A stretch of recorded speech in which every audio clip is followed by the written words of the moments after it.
Eu estava na praia com a família há algumas semanas atrás. Não foi durante a última não, porque eu não tinha condições não, né? Quando de repente Sofia se aproximou de mim e com ar de urgência pediu: pai, joga o balde. Eu disse: eu jogo sim, senhor, mas primeiro você precisa me dar um beijo. Ela respondeu: pai, eu não tenho tempo para beijinhos agora. E continuou: se o senhor não percebeu, nós estamos em guerra. Obviamente ela se referia à brincadeira com os irmãos e os primos. Mas a verdade é que muitos adultos vivem assim o tempo todo, como se estivessem em guerra. Não há tempo na agenda deles para beijos, abraços. Não há espaço para iniciar e cultivar amizades. Se este é o nosso estilo de vida, precisamos ter cuidado, irmãos. Pois a vida cristã não é feita só de batalha.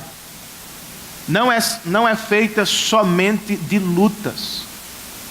Todo cristão precisa de alguma diversão. E todo cristão, por assim dizer, merece um pouco de descanso. É o que temos no nosso texto, de certo modo. Depois dos primeiros dias de severa perseguição, a igreja de Jerusalém finalmente desfruta de paz. Os apóstolos, por isso, deixaram Jerusalém para conhecer as novas igrejas que surgiam para além de seus muros, rumo aos confins da terra, exatamente como Jesus prometera. Como eram essas novas igrejas? E o que nós aprendemos com elas sobre a nossa própria igreja? Leiamos o texto, irmãos, para descobrir as respostas. Atos dos Apóstolos, capítulo 9, nós vamos ler a partir do verso 31.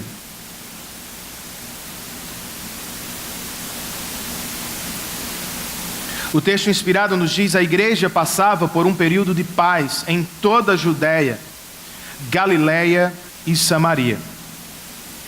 Ela se edificava e, encorajada pelo Espírito Santo, crescia em número, vivendo no temor do Senhor. Viajando por toda parte, Pedro foi visitar os santos que viviam em Lida. Ali encontrou um paralítico chamado Enéas, que estava acamado fazia 8 anos. Disse-lhe Pedro: Enéas, Jesus Cristo vai curá-lo. Levante-se e arrume a sua cama. Ele se levantou imediatamente. Todos os que viviam em Lida e Sarona o viram e se converteram ao Senhor. Em Jope havia uma discípula chamada Tabita, que em grego é Dorcas, que se dedicava a praticar boas obras e dar esmolas. Naqueles dias ela ficou doente e morreu. E seu corpo foi lavado e colocado num quarto do andar superior. Lida ficava perto de Jope, e quando os discípulos ouviram falar que Pedro estava em Lida, mandaram-lhe 2 homens dizer-lhe: não se demore em vir até nós. Pedro foi com eles, e quando chegou, foi levado para o quarto do andar superior. Todas as viúvas o rodearam, chorando e mostrando-lhe os vestidos e outras roupas que Dorcas tinha feito quando ainda estava com elas. Pedro mandou que todos saíssem do quarto. Depois ajoelhou-se e orou. Voltando-se para a mulher morta, disse: Tabita, levante-se. Ela abriu os olhos e, vendo Pedro, sentou-se. Tomando-a pela mão, ajudou-a a pôr-se em pé. Então, chamando os santos e as viúvas, apresentou-a viva. Este fato se tornou conhecido em toda a cidade de Jope, e muitos creram no Senhor. Pedro ficou em Jope durante algum tempo, com um curtidor de couro chamado Simão.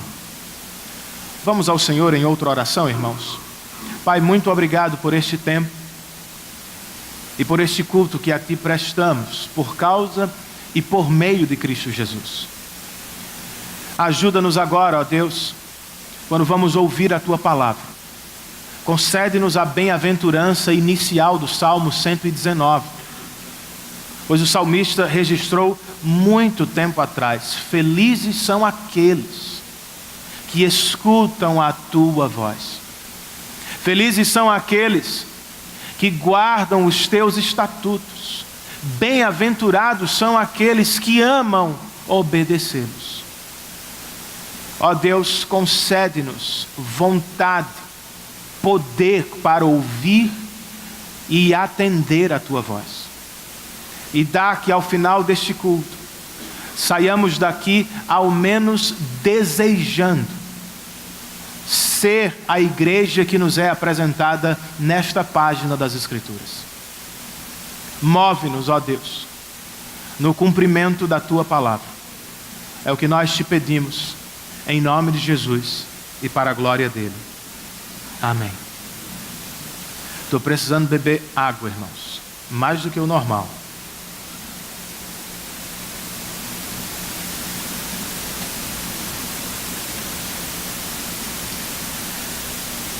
Depois de nos falar sobre o início do ministério de Saulo e de deixá-lo refugiado por anos em sua cidade natal, Lucas volta o foco da narrativa outra vez para Pedro. Por quê? Porque Pedro, assim como Saulo, terá um papel muito importante no avanço do evangelho entre os estrangeiros e na inclusão destes na igreja de Cristo. Antes, porém, de nos falar sobre o crescimento da igreja gentílica ou estrangeira, ele nos dá aqui um vislumbre do crescimento da igreja nas terras de Israel ainda e suas cercanias. Porque havia paz em Jerusalém, Pedro pôde deixar a cidade santa para conhecer de perto as várias igrejas que nasceram sob o poder do Espírito e através da pregação dos primeiros irmãos que deixaram Jerusalém. E ao olhar para elas, irmãos, nós temos um retrato do que a nossa própria igreja deve ser. E isso é bom e saudável, pois em tempos de visões tão estranhas acerca do povo de Deus, fazemos bem em buscar na própria Bíblia marcas de uma igreja que agrada a Deus.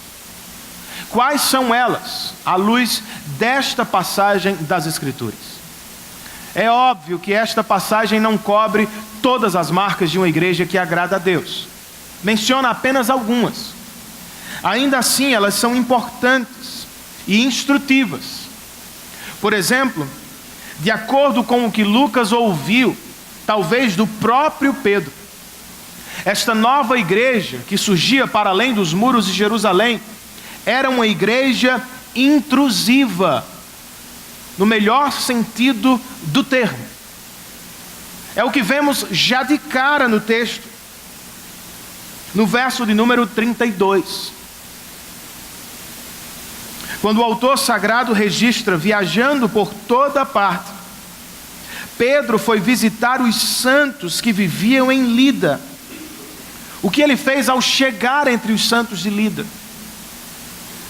Ou antes disso, o que motivou o apóstolo a deixar Jerusalém para visitar diversas igrejas que ele nem mesmo conhecia? Bem, Lucas não nos dá uma resposta objetiva aqui, como você pode ver. Mas talvez a encontremos em uma das últimas conversas que Jesus teve com um apóstolo. João a registra em seu evangelho. De acordo com ele, Jesus repetiu a mesma ordem para Pedro 3 vezes. Pedro, pastoreie as minhas ovelhas. Cuide do meu rebanho. Vele pela minha igreja. Eis, portanto, o que Pedro estava fazendo, irmãos. Como Paulo, muitos anos depois, Pedro estava visitando a igreja de Lida, com o propósito de supervisioná-la, orientá-la, encorajar os nossos primeiros irmãos. E como isso era necessário, irmãos? Pois não era fácil ser santo, como escreve Lucas aqui, e viver em Lida. Como também não é fácil ser cristão e viver em João Pessoa. Ser um convertido e viver em um mundo caído. Tome, por exemplo, a situação do nosso irmão Enéas. E que fique claro, eu não estou falando do saudoso candidato. Como era mais divertido com ele.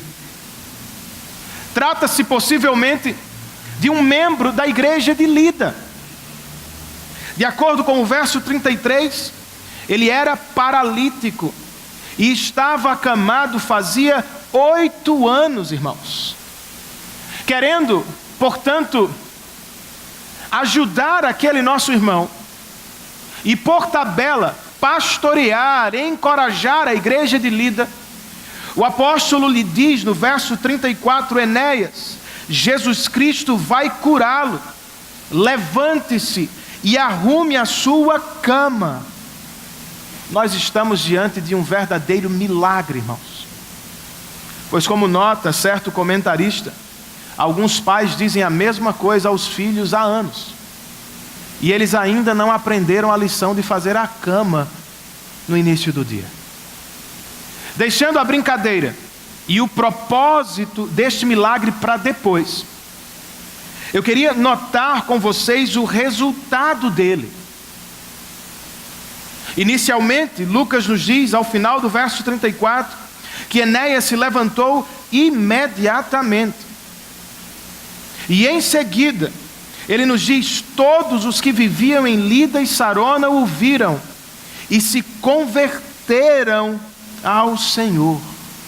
É claro, irmãos, que o autor sagrado está empregando uma linguagem hiperbólica aqui. E é evidente que ele não está dizendo que tais pessoas foram salvas sem a pregação do Evangelho. Isso é impossível à luz dos textos normativos da Bíblia. Como veremos mais tarde, e já vimos antes, Pedro não era um curandeiro. Pedro era um pregador do Evangelho de Jesus Cristo. Por agora, veja comigo, note comigo o elemento testemunhal de Enéas. Eu acho que isso sim é muito importante.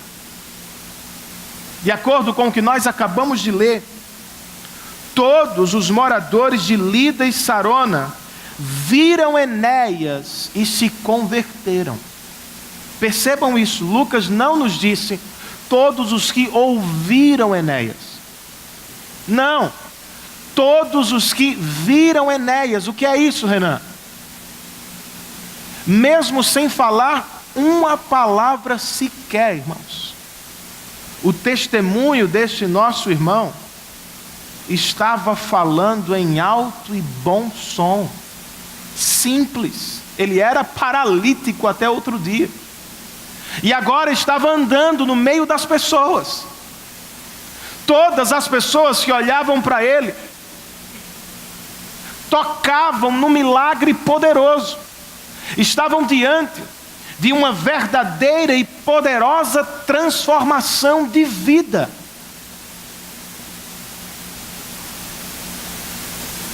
Será que podemos dizer o mesmo das nossas próprias vidas? O nosso testemunho causa algum impacto sobre as pessoas com quem vivemos? Fazendo a mesma pergunta com palavras diferentes. Há provas visíveis, concretas, que depois de Cristo você é uma nova pessoa para a glória de Deus? Eu espero que a nossa resposta seja sim, irmãos. pois é o que significa em parte ser santo em Lida, ou ser santo em João Pessoa. Embora o título preferido de Lucas seja discípulos, ele também emprega o adjetivo santos para qualificar os nossos irmãos. Ele o faz aqui 2 vezes. E detalhe, ele não nos diz que os discípulos de Cristo serão santos um dia. Não. Por causa do que Cristo fez por eles na cruz, eles já são santos agora. É a isso que os teólogos chamam na teologia de santificação posicional ou relacional. Ou seja, Deus não nos vê mais como pecadores condenados, irmãos. Por causa do sacrifício vicário que se deu no Calvário, Deus se relaciona conosco, chamando-nos e vendo-nos hoje, através de seu santo Filho Jesus. Por isso Paulo pode dizer com tanta certeza aos romanos: já não há mais condenação para aqueles que estão em Cristo Jesus. Que dádiva nossa, que bênção a sua, de ser contado entre estes tais santos aos olhos de Deus. Mas lembre-se, todas as dádivas de Deus trazem com elas responsabilidades. No texto em questão, os santos aos olhos de Deus precisam também ser santos em Lida. O mesmo Deus espera de você.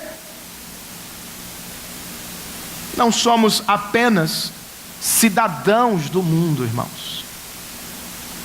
Por causa de Cristo, nós já somos santos no mundo. Não pense você que eu estou falando de roupa, de adereço, ou mesmo de tatuagem. Eu não posso ser ingênuo como muitos cristãos dos nossos dias, para imaginar que o mundo inteiro e seus desafios cabem em uma mera taça de vinho. Fosse isso, seria fácil resolver. Eu estou falando do coração, irmãos. E me refiro aos valores mundanos que tentam dominá-lo a cada manhã. A questão importante, então, não é se mudei de roupa.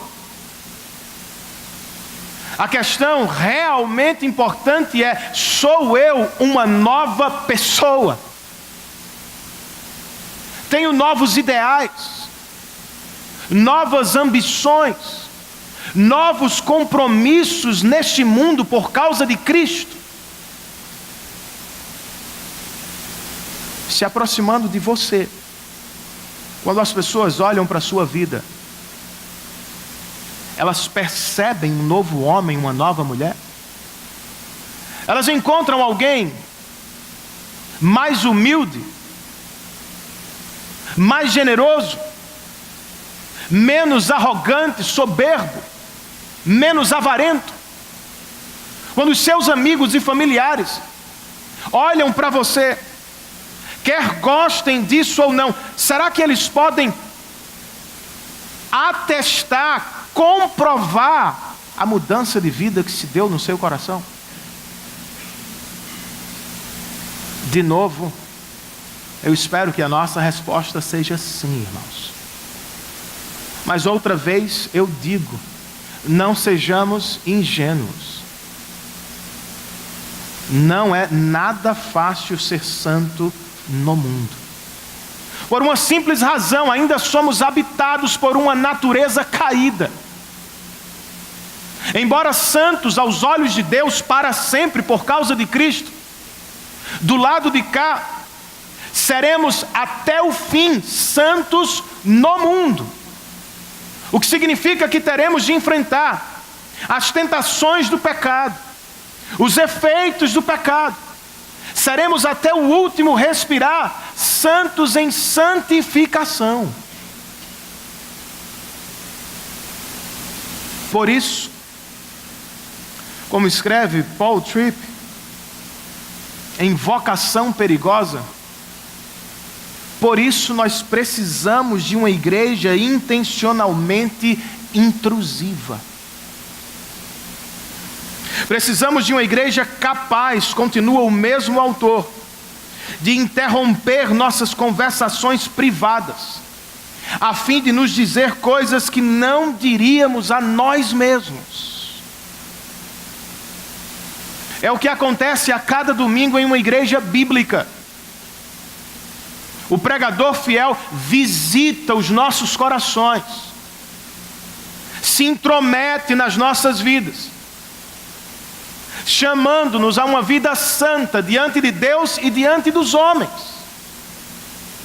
Todos nós, por assim dizer, somos discipulados ao mesmo tempo e com a mesma mensagem. Uma mensagem que altera perspectivas de mundo e que modela as nossas vidas no mundo. Sim, é uma grande bênção congregar em uma igreja bíblica. Em uma igreja comprometida com a pregação pública da palavra. No entanto, por mais absurda que lhe pareça a afirmação, a pregação pública da palavra não é suficiente, irmãos. Nós também precisamos de um segundo ministério da palavra, que pode ser chamado de ministério privado da palavra. Citando o autor mencionado antes, esse ministério não possui um conjunto diferente de conteúdo. Ele toma as mesmas verdades gerais que as pessoas estão ouvindo domingo após domingo e as aplica à vida dos crentes de maneira individual, para que de modo concreto as pessoas possam compreender e responder à vontade de Deus em suas vidas, de uma forma e de outra então, e não de uma forma ou de outra. Todos nós precisamos das visitas intrusivas da palavra, o que se dá à luz de Hebreus 3, dentro e por meio da igreja de Cristo. Um bom conselho que surge de tudo isso: se você ainda não é membro de uma igreja intrusiva, para o bem, procure ser o quanto antes. E se você já é, faça mais do que ouvir um sermão a cada semana. Assuma o compromisso de andar com uns poucos cristãos, que serão corajosos e amorosos o bastante para visitar seu coração vez por outra, a fim de dizer o que você não quer ouvir, mas precisa desesperadamente. Não é ausência de amor, meu irmão. Não é falta de carinho, não. De acordo com Hebreus 12, Deus disciplina os filhos a quem ama. Louvemos a Ele por isso. Essa era uma marca da igreja que surgia para além dos muros de Jerusalém. Ela era uma igreja intrusiva. Além dela, Lucas também nos diz que esta nova igreja era uma igreja exemplar. Em que sentido, Renan? Verso de número 36 nos diz: em Jope havia uma discípula chamada Tabita, que em grego é Dorcas, que se dedicava a praticar boas obras e dar esmolas. Embora tenha falado até agora muito mais de homens exemplares, Pedro, João, Estevão, Filipe, Saulo, Ananias, Barnabé, Lucas não esqueceu das mulheres. Ele é conhecido como o autor que mais menciona mulheres em seus escritos. Ele o faz aqui. Ele destaca Dorcas, e a apresenta como um membro-chave da nova igreja de Jope. Ela era um exemplo de cristão na prática. Infelizmente, irmãos, o verso 37 nos diz que naqueles dias ela ficou doente e morreu. E seu corpo foi lavado e colocado num quarto do andar superior, o que significa que os preparativos para o sepultamento estavam em andamento. Só que Lida, verso 38, ficava perto de Jope. E quando os discípulos ouviram falar que Pedro estava lá, mandaram-lhe 2 homens dizer-lhe: não se demore em vir até nós. O que será que os santos de Jope queriam com Pedro? Esperavam eles que Pedro fosse mesmo capaz de ressuscitar Dorcas? Não sei, irmãos. Até porque tal coisa não é comum. No próprio ministério de Jesus só há 3 exemplos. E até aqui não há nada semelhante durante o ministério apostólico. Então eu não sei se eles estavam esperando mesmo que Pedro ressuscitasse a Dorcas. O que eu sei e posso afirmar é que esta igreja estava chorando a morte de um membro. E que solicitou a visita pastoral do apóstolo. Ele foi. E diz o verso 39 que quando chegou, foi levado para o quarto do andar superior. Deixando para a próxima divisão o que vai acontecer a Dorcas propriamente. Vejamos aqui a recepção calorosa que Pedro recebeu das outras mulheres daquela nova igreja. Todas as viúvas o rodearam, chorando e mostrando-lhe os vestidos e outras roupas que Dorcas tinha feito quando ainda estava com elas. Que cena, irmãos! Não sei se você a viu totalmente, ou se a sentiu queimar no seu coração. Se não, me permita repeti-la, chamando a sua atenção para 2 coisas. Primeiro, veja na mão destas mulheres a prova da religião que Deus aceita como pura e imaculada, segundo Tiago. Dorcas cuidou de suas irmãs viúvas. Depois, veja ou sinta a dor do coração destas irmãs que choram pela morte dela. Elas estão chorando, irmãos, porque Dorcas de fato vai fazer falta àquela comunidade.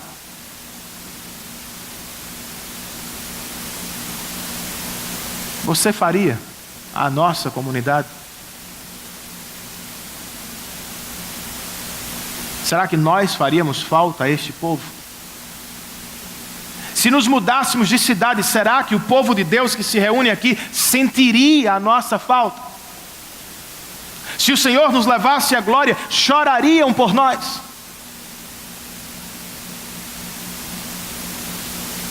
Em outras palavras, somos cristãos exemplares, à semelhança de Dorcas.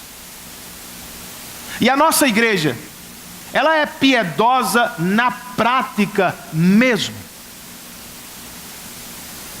Se queremos ser uma igreja piedosa, irmãos, não podemos ser cristãos apenas de sermão.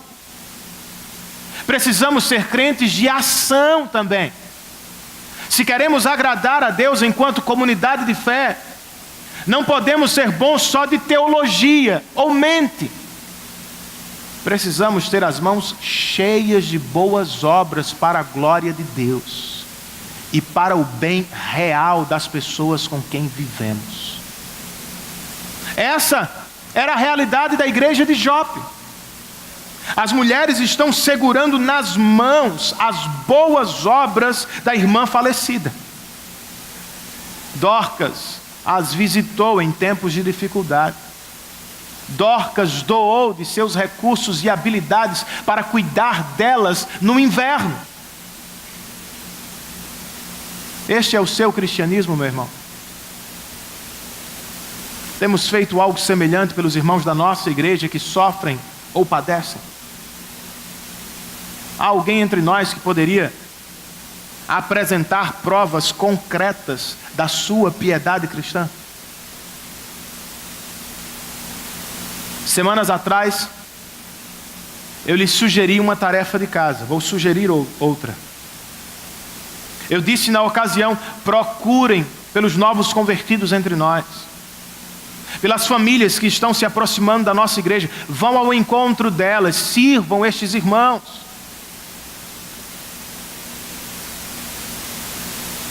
Hoje eu lhes digo: notem os irmãos da comunidade que estão sofrendo.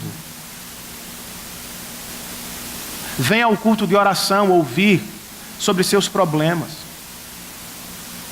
Venha conhecer um pouco dos irmãos com quem você vive. Nem tudo é mil maravilhas, irmãos. Há irmãos da nossa igreja que sofrem e padecem.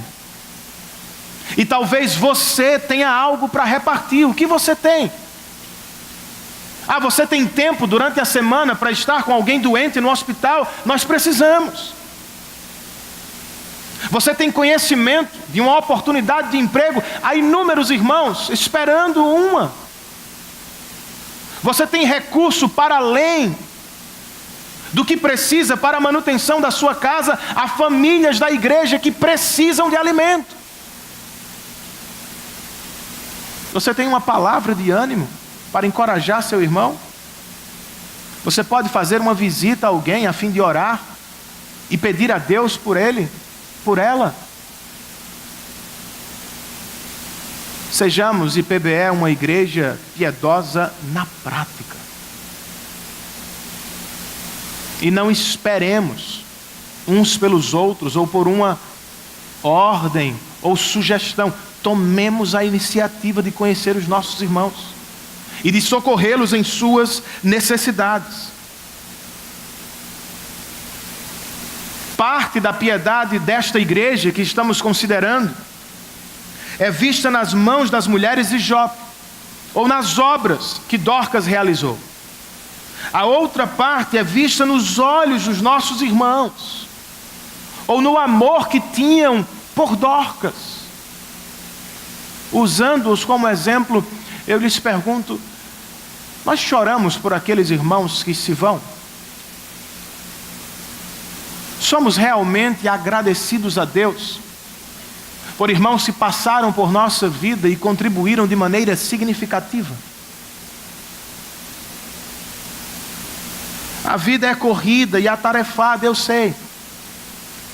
Por vezes ficamos sem tempo de pensar ou lembrar de pessoas queridas e importantes.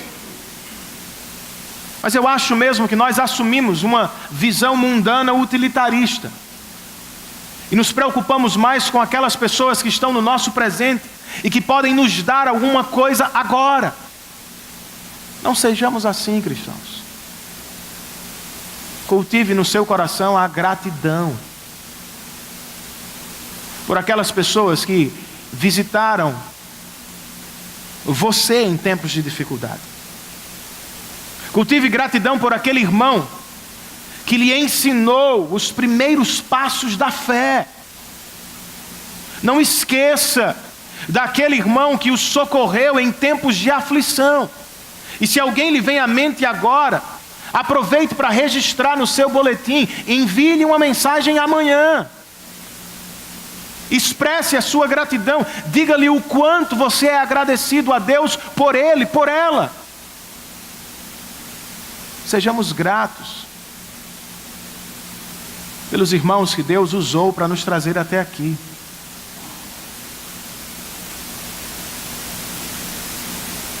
Falando de nossos irmãos, quem você acha que é o membro-chave da nossa igreja? O pastor, o presbítero ou o diácono? Na igreja de Jope não era nenhum desses. Era uma mulher que tinha as mãos cheias de boas obras. Isso me fez pensar durante semanas. Será que nós valorizamos as pessoas certas na igreja, irmãos? Ou ao menos, será que honramos as pessoas que deveríamos honrar? Nós precisamos aprender a olhar para além do YouTube, irmãos. Para além dos livros que lemos. Eu sei que esses homens e mulheres são importantíssimos, também são na minha vida. Serei eternamente grato por alguns autores, pregadores. Mas sinceramente, eu provavelmente nunca vou apertar a mão da maioria deles. Nem preciso. Há tantos irmãos piedosos com quem eu vivo aqui. Há tantos homens de cabelo branco,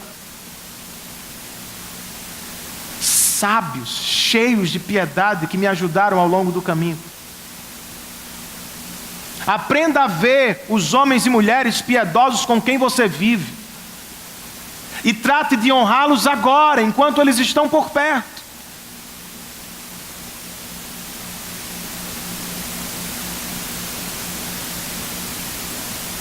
Ao mesmo tempo, eu preciso dizer, estejamos satisfeitos com o olhar do Senhor, cristãos. Se por um lado eu estou dizendo, note e veja as pessoas, por outro eu também estou dizendo, não deseje ser visto por ninguém. Não foi o que Jesus nos ensinou no Sermão da Montanha, irmãos? Não pratique boas obras pensando em ser notado pelos homens. Palavras de Jesus. Pois seu Pai que vê o que é feito em segredo o recompensará. Não ore a fim de ser visto pelos homens. Pois seu Pai que vê em secreto o recompensará. Não jejue a fim de ser visto como piedoso pelos homens. Pois seu Pai que vê em secreto o recompensará. A recompensa da piedade, irmãos, não são os olhares dos homens, é o olhar de Deus. O prêmio da vida cristã não é o reconhecimento das pessoas, é saber que somos conhecidos e amados por Deus. Quer os homens vejam e saibam, aplaudam e agradeçam ou não, cristãos devem festejar por esta verdade. Eles foram vistos e amados por Deus por causa de Cristo. Isso deve ser suficiente, meu irmão, para encher o seu coração de alegria e significado nesta tarde. Mesmo quando ainda estávamos em estado de perdição, e mesmo sabendo que jamais seríamos merecedores, Deus nos viu e nos amou por causa de Cristo Jesus. Louvado seja Deus. Ponto. Nós não dependemos mais da aprovação dos homens e das mulheres tanto quanto imaginamos. Nós fomos aprovados por Deus em Cristo. Celebremos esta verdade por toda a eternidade. A nova igreja de Atos era intrusiva e exemplar. Para terminar, nós ainda podemos destacar uma última marca que precisamos buscar enquanto igreja. Segundo Lucas apurou, esta nova igreja também era uma igreja poderosa, irmãos. É o que encontramos ao final do nosso texto. O autor sagrado nos fala aqui sobre uma poderosa ressurreição, sobre o poderoso testemunho da nova igreja de Jope e sobre a poderosa transformação que estava em curso no coração do próprio Pedro. Comecemos pela ressurreição. Verso de número 40, Pedro mandou que todos saíssem do quarto. Depois ajoelhou-se e orou.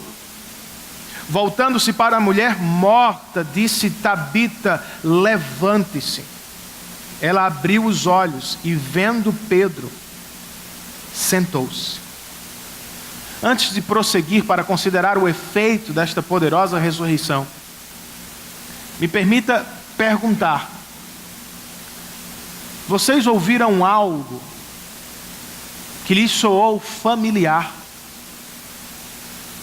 na fala de Pedro para esta mulher? Claro que sim. Foi com palavras quase idênticas que Jesus ressuscitou a filha de Jairo. E não é a única semelhança do texto. O Senhor Jesus, assim como Pedro, também disse a um paralítico: levante-se, tome a sua maca e vá para casa. Não deveria nos surpreender, irmãos, pois estamos falando de um apóstolo de Jesus, de um homem que foi chamado por Ele, treinado por Ele e enviado por Ele, com autoridade e poder para pregar e operar milagres, sim. Mas também há diferenças, irmãos. Jesus não precisou invocar outro nome para ter poder para curar. Ele mesmo era a autoridade sobre as enfermidades. Ele não precisou orar, como fez Pedro, para ressuscitar pessoas. Ele deu uma ordem e a vida retrocedeu, voltando ao corpo da filha de Jairo, voltando ao corpo de Lázaro. Ainda assim, irmãos, sob a autoridade de Jesus, Pedro falou e Dorcas atendeu. Pense num susto. Ela se sentou com a ajuda dele.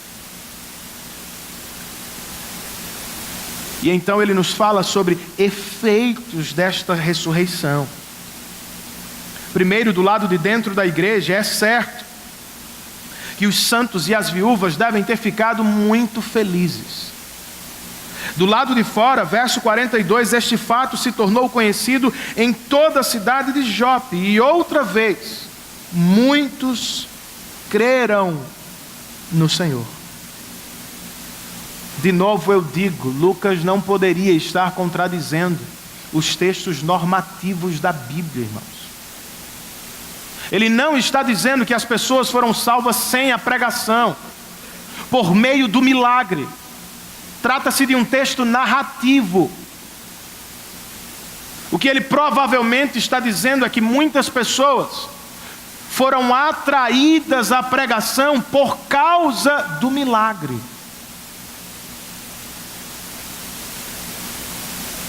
A pregação de Pedro, a semelhança do que aconteceu no dia de Pentecostes, foi outra vez poderosamente usada nas mãos do Espírito para chamar pessoas à fé em Cristo e ao arrependimento de seus pecados. O curioso é que esta mesma pregação não era somente poderosa para chamar os não cristãos, ela também era poderosa para mudar o próprio pregador. É o que Lucas quer nos contar com o último verso deste capítulo, irmãos. Ele escreve: Pedro ficou em Jope durante algum tempo, com um curtidor de couro chamado Simão.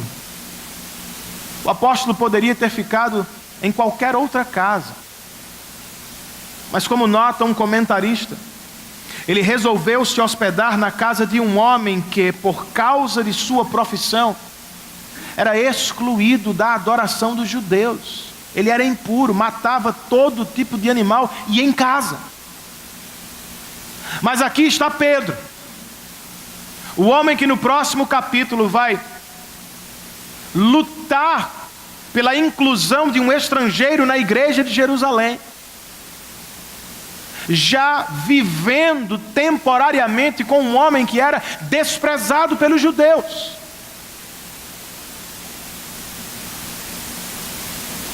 O pregador estava sob o efeito transformador de sua pregação, irmãos.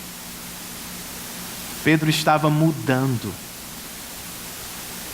Você também está? Como igreja, estamos crescendo a cada ano que se passa, irmãos. Somos mais cristãos, mais piedosos, mais espirituais, mais santos, com cada série de mensagens que ouvimos aqui.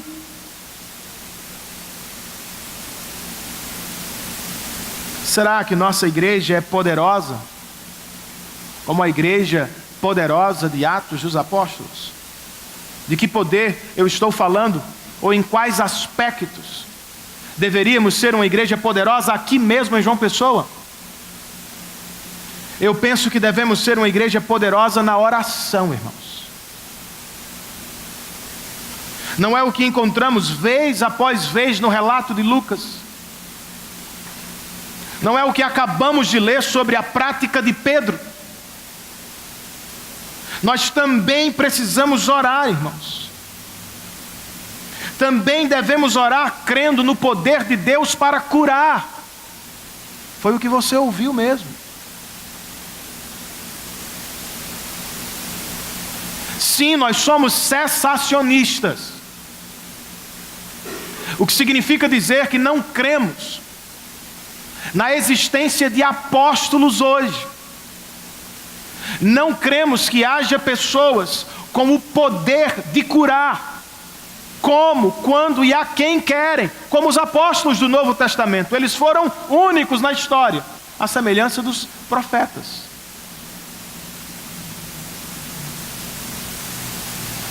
Mas dizer que presbiteriano não crê em cura não é verdade, irmãos. Se cremos no Deus de Gênesis 1, que trouxe o mundo à existência do nada, se cremos no Deus que abriu o mar vermelho para o povo passar a pés enxutos, se cremos no Deus que enviou o seu filho para nascer de uma virgem, e se cremos no Deus que ressuscitou o seu filho ao terceiro dia, o que poderia ser maior do que isso? Não há apóstolos entre nós, mas o Deus dos apóstolos continua o mesmo, hoje e sempre. Sendo assim, sejamos uma igreja poderosa na oração, inclusive em relação a curas. Só que precisamos orar à luz de Tiago, como igreja, enquanto igreja, e não procurar pessoas que dizem ter poder para curar. Elas não têm. Deus cura quando quer, em resposta às nossas orações. Então ore, meu irmão. Ore inclusive pelo seu pastor.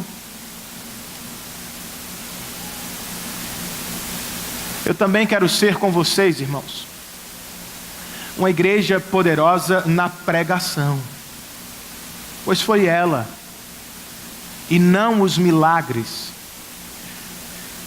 que levou salvação a centenas de pessoas neste capítulo. Os milagres do texto apontam para além deles. São, como escreve um comentarista, uma realidade ou ilustração da realidade espiritual da conversão. Quer saber como um homem se converte ou é convertido? Esse texto ajuda. Do lado de dentro, no coração, por meio do Espírito e através da pregação, Deus ressuscita mortos, espiritualmente falando. Do lado de fora, o mesmo Espírito, através da mesma palavra, endireita as pernas vacilantes dos pecadores, dando-lhes arrependimento de pecados e novidade de vida. Você crê no poder do Espírito e da pregação? Então venha ao culto dominical esperando a salvação dos pecadores. Volte para sua casa cheio de ânimo para repartir o evangelho com seu cônjuge. Seja tomado pela ousadia do Senhor, a fim de convidar um colega de classe amanhã para estudar o evangelho de Jesus Cristo, crendo que Deus continua poderoso para salvar, irmãos. Enquanto prega, enquanto oramos, sejamos também uma igreja poderosa em esperança, irmãos. Como assim, Renan? Os milagres operados por Deus são, como chamava C.S. Lewis, reversões dos efeitos da queda e, ao mesmo tempo, sinais da restauração final de todas as coisas. Os milagres não são um fim em si mesmos, são meios. Devem nos fazer esperar por algo melhor, irmãos. Não aqui, não agora, mas na ressurreição final que o próprio Jesus nos prometeu. Naquele grande dia, quer tenhamos morrido de câncer ou em um acidente, estaremos livres do poder da morte para sempre. Nunca mais seremos abatidos por uma enfermidade que seja. Nunca mais você será dominado e envergonhado pelo pecado que o persegue. Para sempre estaremos livres. E o que Deus opera agora, às vezes, aos nossos olhos como gotas, são fotos de uma realidade abundante que desfrutaremos para todos sempre, irmãos.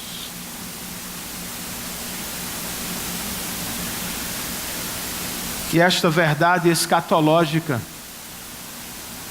se intrometa no nosso presente caótico. E que você se lembre que este não é o único mundo que conhecemos. Em breve Jesus virá. E ao chegar, Ele colocará todas as coisas em ordem outra vez. Até lá, irmãos, oremos, preguemos, cheios de esperança no Senhor. É assim que tem que ser. Não podemos viver como se a vida fosse uma guerra o tempo todo. Não aguentamos, nem precisamos. A vida não é apenas este candidato versus aquele candidato. Se você já está triste demais como eu, com este tempo em que vivemos, aguente firme. Vai passar em algumas semanas. Eu só sinto muito por alguns cristãos que, independentemente do resultado das eleições, terão saldo negativo. Meu irmão, lembre-se, a vida é muito mais do que isso. A vida também não pode ser resumida a uma briga conjugal. Há uma mulher que briga com seu esposo por todas as coisas, as maiores e as menores. Ou há um homem que não consegue viver em paz com sua família. Está perdendo tempo, meu irmão. Poderia estar fazendo coisa maior, brigando por coisa grande para a glória de Deus. A vida não pode, irmão, ser resumida a uma senhora de nossa igreja lutando contra a sua doença. Em breve ela vai passar. Definitivamente. Seja qual for a luta do seu presente, eu espero que você tenha tido um momento de paz nessa tarde. Que você tire os olhos das guerras terrenas e os fite em uma guerra espiritual pelo bem do seu coração e da sua igreja. Não lute somente por este homem, aquele homem, por sua saúde ou a saúde daquela pessoa. Lutemos todos juntos, a fim de sermos uma igreja que agrada a Deus, irmãos. Se é membro da IPBE, ore comigo, sonhe conosco por uma igreja assim, intrusiva, exemplar, poderosa na oração e na pregação. Pois eu acredito que uma igreja assim é a vitória que nós precisamos sobre muitas das nossas lutas. Assumamos então o compromisso de buscar estas marcas para a glória de Deus e para o bem coletivo de nossa igreja.